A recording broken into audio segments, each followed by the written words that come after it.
I want to ask you something. I want you to sit with it for a second. When was the last time anyone actually talked to you about what birth does to your baby's body? Not what it does to you, but what it does to them. Because here's what I see as a neurologically focused chiropractor is that parents come in here after months of colic and reflux and sleep issues and latching problems, and they've been told the same thing over and over again. It's just what babies do. They'll grow out of it. And I need you to understand something. That answer is failing your child. So if you have a newborn or you're expecting and you've been wondering whether any of those early struggles, the screaming, the feeding issues, the arch back, the inability to settle, whether if any of that has a cause that nobody's actually looked for yet, then this video is for you. And if you've been told everything looks fine, but your gut says that something isn't right, I especially need you to watch this. Now, we had a family come in not long ago, beautiful baby girl, about 6 weeks old. Mom had done everything right. Prenatal care, healthy pregnancy, birth went as expected. And yet, this baby would not stop screaming. They couldn't latch without pain, wouldn't sleep more than 45 minutes. Pediatrician said that it was reflux. So they did a formula change. They tried different positions. They bought special bottles, and then nothing. So we scanned the nervous system. We found what was not a mystery. Her upper neck and the brainstem area was locked in a stress pattern that her tiny little body couldn't get out of on its own. Now, this isn't rare, it's what we most commonly see within the IFS. And here's what most parents don't know about birth. Even in a completely normal delivery, no interventions, no complications, your baby's head and neck nearly rotates 180 degrees coming out of the birth canal. And then you add contractions and pushing, and then the pulling that happens as baby emerges. Even when everything goes well, real physical forces are acting on the most neurologically dense area within your child's body. Now we add an induction, vacuum, forceps, a C-section, where the baby's pulled through a small incision, sometimes with rotation and traction applied to the head and neck.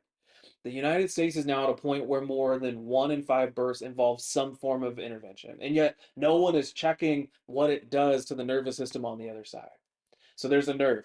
You've probably never heard about it. It's called the vagus nerve. It runs right through the upper neck and the brainstem, and it's the master controller of your baby's parasympathetic nervous system. This is the brake pedal side, the rest, digest, regulate, and calm side.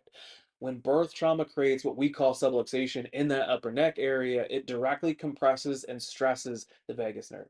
And when that nerve can't do its job, your baby cannot self regulate.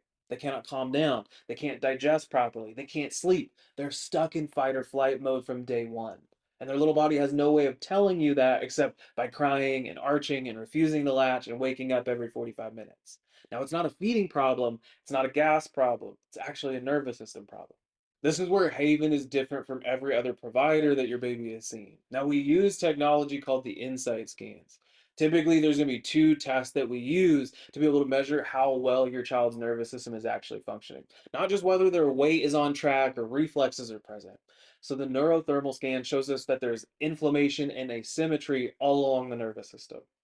And heart rate variability shows us how well the vagus nerve and the parasympathetic system are actually doing their jobs. Now, when I show a parent their newborn scans and they can see visually, objectively, that there's real nervous system stress in that upper neck region that's affecting their baby's digestion, their sleep, their ability to calm, the room goes quiet. Because for the first time, someone's not dismissing what those parents have been watching and seeing, because someone's actually seeing it too. Now, I need to address the thing that I hear all the time. Isn't chiropractic too rough for a baby? Now, what we do for newborns uses no more pressure than what you would use to test an avocado at the store. There's no twisting, there's no cracking, there's no popping. It's fingertip level, precise, specific pressure to restore nervous system communication in those affected areas. And that's it. Parents are almost always shocked by how gentle it is, and that they're shocked again 2 or 3 visits later when their baby's sleeping, they're latching, and they're calming in a way that they haven't seen since they came home from the hospital. And this is why this matters beyond the early weeks.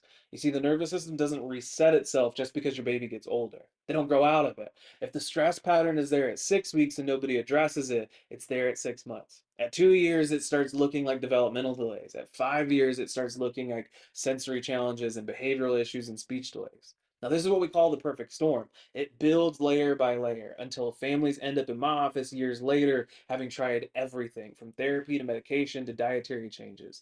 And nobody ever looked at the nervous system. So the best time to address birth trauma is right at birth. And the second best time is now.